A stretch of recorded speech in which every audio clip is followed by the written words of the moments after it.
자, 아마 다이어트 해본 적 있으신 분들이라면 공감을 하실 겁니다. 자, 오늘부터 다이어트 해야지 이런 생각 다들 한 번씩은 해봤죠. 뭐 성공을 하셨을진 모르겠는데 우리 다이어트 할 때 세분화된 계획이 없다면 성공하기는 정말 힘들어집니다. 일상생활 하다 보면은 뭐 야식이 땡길 때도 있고 어쩔 수 없이 해야 되는 야근이나 회식 같은 것도 있을 수 있고 그냥 운동하기 싫은 날도 있고 뭐 아픈 날도 있고 뭐 변수나 유혹이 너무나 많으니까요. 그럼에도 불구하고 다이어트를 성공하는 사람들이 있죠. 독한 사람들입니다. 우리 이 사람들 그냥 독하다고만 치부를 하지 말고요. 어떻게 생각을 했고 어떻게 행동을 했는지 한번 심층적으로 분석을 한번 해보자고요. 저도 다이어트 할 때 작년에 한 12kg 정도를 2달 만에 감량한 적이 있었는데 당시에는 진짜로 좀 세세하게 목표를 세웠던 것 같아요. 당연히 마음도 독하게 먹기도 했지만 언제까지 몇 킬로를 감량할 거고 체지방률을 얼마를 목표로 할 것인지 웨이트나 유산소 같은 운동은 몇 번씩 할 것인지 식단은 어떻게 할 것인지 또 쉬는 건 또 어떻게 쉴 것인지 다 계획을 해야 되더라고요. 설령 뭐 내가 한두 번 운동을 빼먹고 식단을 안 하고 이런다 하더라도 유지할 수 있는 목표가 있었기 때문에 이거를 성공을 했던 것 같습니다. 오늘은 그냥 다이어트 안 해야지, 오늘부터 다이어트 해가지고 10kg 빼야지 이렇게 두루뭉실하게만 생각을 하면은 좀 쉽지 않습니다. 인간이 원래 그런 동물이에요. 트레이딩도 똑같습니다. 그렇기 때문에 다이어트라는 게 꼭 내가 마음만 독하게 먹는다고 해서 되는 일이 아니에요. 다이어트뿐만 아니라 모든 일은 다들 어느 정도 구체적인 계획과 목표가 있어야 되고 그 목표를 실행하는 그 능력도 분명히 필요합니다. 트레이딩도 똑같습니다. 나 돈 많이 벌어야지, 그냥 이런 두루뭉실한 목표만 가지고 큰 돈을 버는 건 오늘부터 다이어트 해야지 그냥 간단하게 두루뭉실한 생각으로 가지고 가볍게 다이어트를 들어가는 거랑 똑같습니다. 그러면 당연히 성공하기는 어렵겠죠. 심지어 이 트레이딩이라는 건 돈이 걸려 있잖아요. 주변에서의 유혹과 그 다음에 어려운 악수들, 변수들이 되게 많거든요. 그렇기 때문에 다이어트 할 때보다 훨씬 더 세세하게 목표치를 설정하고 계속 목표를 점검하고 수정을 해야지 큰 돈을 벌 수 있습니다. 그럼 이제 돈을 벌기 위해서는 어떤 목표를 잡고 어떤 계획을 세워야 할지 우리 마스터 플랜부터 한번 짜보자고요. 자, 다이어트 할 때 큰 목표가 뭐죠? 자, 다이어트 10kg 감량, 이렇게 커다란 대목표를 세우겠죠. 이렇게 큰 목표를 잡고 나면은 목표를 이루기 위해서 해야 되는 게 뭐 식단 아니면 뭐 운동, 그리고 세분화되는 거, 다른 뭐 식습관이라든가 수면, 뭐 이런 것들이 있을 수 있을 겁니다. 이거 말고도 뭐 다른 여러 가지가 있겠죠. 자, 이런 것처럼 트레이딩도 큰 목표를 세우고 세분화를 시켜야 됩니다. 트레이딩에서 내가 만약에 한 10억을 벌겠다, 10억을 벌겠다 했으면은 내가 어떤 계획을 세워야 할지 이런 부분도 우리가 세세하게 계획을 당연히 세워야겠죠. 자, 우리 그러니까 큰 목표를 먼저 하나 잡자고요. 어떻게 할까요? 우리 현실적으로 한 달에 수익률 100% 이렇게 한번 잡아보자고요. 자, 이게 왜 이렇게 가능하냐? 뭐 주식에서는 당연히 어려울 수 있겠지만 이 비트코인에서는 레버리지를 쓸 수 있고 변동성도 훨씬 크기 때문에 한 달에 시드를 2배씩 늘려보자, 이러한 접근 방법으로 가보자는 거죠. 당연히 안 될 수도 있어요. 목표니까요. 다이어트를 10kg를 우리가 이상 목표를 잡았지만 뭐 한 8kg 빼거나 뭐 이럴 수도 있겠죠. 그런 것처럼 일단은 큰 목표, 현실 가능한 것보다 조금 더 어려운 그 정도의 목표를 잡는 게 가장 좋습니다. 자, 이렇게 우리가 한 달에 100% 수익률을 한번 잡아보자고요. 자, 이렇게 하면은 시드가 2배가 되는 거겠죠. 이게 대략적으로 제가 잡았던 수치고 뭐 초보자 분들이라면 당연히 뭐 한 달에 30% 수익률, 뭐 잘하시는 분들은 뭐 200%, 1000% 이렇게 본인의 여하에 맞게 잡으시면 됩니다. 자, 우리 이렇게 일단 100%의 수익률로 목표를 잡았습니다. 자, 그럼 우리 이제 투입해야 될 자본금에 대해서도 설정을 한번 해봐야겠죠. 우리 얼마를 가지고 100%를 만들면 좋을까요? 잘 모르시다 하는 분들은 뭐 100만원 이렇게 잡을 수도 있는 거고, 저는 한번 할 때 보통 한 1000만원 정도를 잡거든요. 그러니까 한 1만 불 정도를 잡게 되는데 이거 역시 투자라는 건 다 이룰 수도 있잖아요. 그렇기 때문에 내가 충분히 감당 가능한 시드 내에서 이거를 조율을 먼저 잘 하셔야 됩니다. 저는 한 일반적인 직장인들이라면 뭐 한 1000만원 이 내에서 이제 하는 게 가장 괜찮다고 생각합니다. 억 단위가 넘어가게 되면은 어쨌든 간에 큰 돈이잖아요. 부담감이 생기기 때문에 내가 분명히 매매를 해서 돈을 벌고 싶지만 최대한 감당할 수 있을 정도의 리스크를 가져가는 수준에서 일단 시드를 정해보는 게 제일 좋습니다. 일단 저는 여기서는 1000만원으로 할게요. 뭐 100만원 1억 세팅은 역시나 본인의 캐파에 맞게 하는 겁니다. 한 달이면 30일이죠. 30일 동안 내가 투입한 자본금이 1000만원이니까 한 달에 1000만원을 벌어야 돼요. 그러면은 어떻게 계산이 나오죠? 하루에 한 30만원, 그러니까 하루에 한 3% 정도 수익률을 한 30일간 가져간다, 뭐 이런 식의 목표를 세울 수도 있겠죠. 자, 그런 식의 목표를 데이트레이더 분들이라면 아니면 처음 들어오신 분들이라면 당연히 세우실 겁니다. 자, 하지만 이게 항상 조심해야 될 게 손실을 날 날도 계획에는 분명히 넣어야 됩니다. 내가 3% 수익률을 가져가면은 손실을 입을 때도 2에서 3% 정도의 손실을 입을 수 있다는 걸 항상 가정을 하고 거래일수나 수익률을 조정해야 되는 거예요. 그렇기 때문에 하루에 내가 한 10% 이렇게 잡고 또 10% 이런 식으로 항상 이거는 유도리에 맞게 본인의 여하에 맞게 잡으셔야 됩니다. 제가 왜 이런 말을 드리냐면은 제가 처음에 한창 2018년, 19년 뭐 한 20년 이럴 때 하루 30만원만 먹자 이런 목표를 세우고 거래를 했었거든요. 이게 하루 목표 할당치가 있다 보니까 하루에 30만원을 못 채우게 되면은 되게 조바심이 나요. 그래서 지금 뭐 더 할 거 없나 이런 식으로 계속 찾아가게 되고 그러다가 보니까 악수를 두는 경우가 생기더라고요. 물론 매매 중독으로 이어질 가능성도 충분히 있다고 생각을 해요. 자, 그리고 말씀드렸던 저 손실폭을 제가 그 당시에는 염두에 두지 않아가지고 큰 손실이 나는 걸 몇 번 해보고 전략을 좀 완전히 수정을 했습니다. 요즘은 제가 어떤 식으로 계획을 짜냐면은 한 달에 수익률 수익률 100%를 잡았으면 한 번 거래할 때 목표 수익률 한 20%를 잡는 겁니다. 한 번 거래할 때 내가 수익을 20% 볼 수 있다는 거는 손실도 볼 수 있다는 말이겠죠. 손실률을 10%로 잡는 거예요. 이러면은 이것만으로 우린 일단 손익비가 정해지죠. 손익비가 2대 1입니다. 그렇기 때문에 나는 이제 한 번 거래를 무조건 들어갈 때 손익비가 2대 1인 구간에서만 진입을 하겠다. 이런 목표를 세웠죠. 자, 그러면 우리 이제 계산기를 한번 두드려 볼게요. 내가 한 달에 1000만 원을 가지고 한 번 수익을 볼 때 20%니까 곱하기 1.2 그리고 손실 볼 때 10%를 본다고 했으니까 곱하기 0.9 이런 상태에서 내가 몇 번 거래를 해야 되는지 이걸 했을 때 총 2000이 나와야 된다는 거죠. 그래서 우리가 여기서 X값, Y값을 찾아야 됩니다. 자, 다시 좀 이쁘게 다시 적어보면은 1000 곱하기 1.2 곱하기 X 곱하기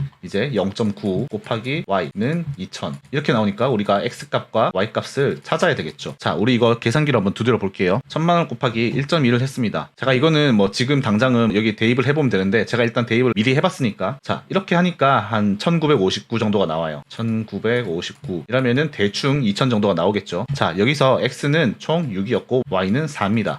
그렇기 때문에 내가 한 달에 10번을 거래해서 6번의 수익을 보고 4번의 손실을 본다면 어느 정도 수익률이 거의 100%에 근접하는 정도의 수익을 가져갈 수 있다라는 걸 우리가 계산할 수 있었습니다. 그렇기 때문에 자, 한 달에 100% 수익률 내는 게 일단 목표면은 첫 번째 거래를 할 때 손익비 2대 1인 구간에서 들어갈 거고요. 그 다음에 거래는 10번을 거래할 거고 그 다음에 수익 6번 그 다음에 손실 4번 이렇게 잡으면 되는 겁니다. 여기까지가 이해가 되셨을 거라고 생각을 해요. 이렇게까지 내가 세세하게 목표를 잡았습니다. 그러면은 보세요. 우리 일단은 한 달에 거래 10번이 목표고요. 그 다음에 그 거래 10번 중에서 수익은 6번이 목표입니다. 물론 우리 여기서 수익률 20%를 잡아야 되고 손실률은 10%로 잡는 겁니다. 그렇게 했을 때 우리 한 달에 10번만 거래를 하게 되면은 CD가 더블이 된다는 거예요. 그렇기 때문에 우린 이미 여기서 목표가 잡혔습니다. 어떻게? 한 달에 1000만 원을 가지고 거래는 10번만 한다. 이런 것들이 세세하게 지금 목표가 잡힌 상태입니다. 자, 우리 한 달 30일이에요. 30일 길죠? 그 30일 긴 시간 동안 우리는 딱 10번만 거래를 하는 거예요. 그러니까 이 10번 거래할 때 어디서 진입을 한다고요? 손익비가 2대 1인 구간에서만 진입을 한다는 겁니다. 이 한 달 동안으로 보면 되게 큰 것 같지만 이 30일 동안에 손익비가 2대 1인 구간이 10번이 안 나올까요? 3일에 한 번씩은 나올 수 있다는 거예요. 그렇기 때문에 이 정도까지만 우리가 대략적으로라도 생각을 해놨으면 이미 여기서 우리는 어느 정도 기준이 다 세워졌습니다. 기준도 세워졌고 계획도 다 짠 거예요. 이렇게 구체적인 계획을 짜야지 내가 성공할 확률이 조금이라도 더 높아집니다. 인간의 본성을 최대한 억누를 수 있는 거고요. 우리 뭐 흔히 유튜브 같은 데서 보면은 잘하는 사람들 막 매매하는 거 보잖아요. 그러면은 그 사람들이 막 들어가가지고 그냥 막 돈 벌어대는 것 같은데 이 사람들 이미 머릿속에 어떻게 진입하고 어떻게 나올 것인지 시뮬레이션 다 그려놓습니다. 한마디로 너는 다 계획이 있다 이거예요. 그런데 그거를 우리가 보는 사람 입장에서는 머릿속에 있는 그 사람의 생각을 읽을 수가 없죠. 그 읽을 수 없는 그 사람의 머릿속에 있는 그 생각 그거를 파악을 꼭 먼저 하셔야 됩니다. 사실 투자뿐만 아니고 일상생활에서도 대충 사는데 잘 사는 사람 없어요. 우리가 볼 땐 뭐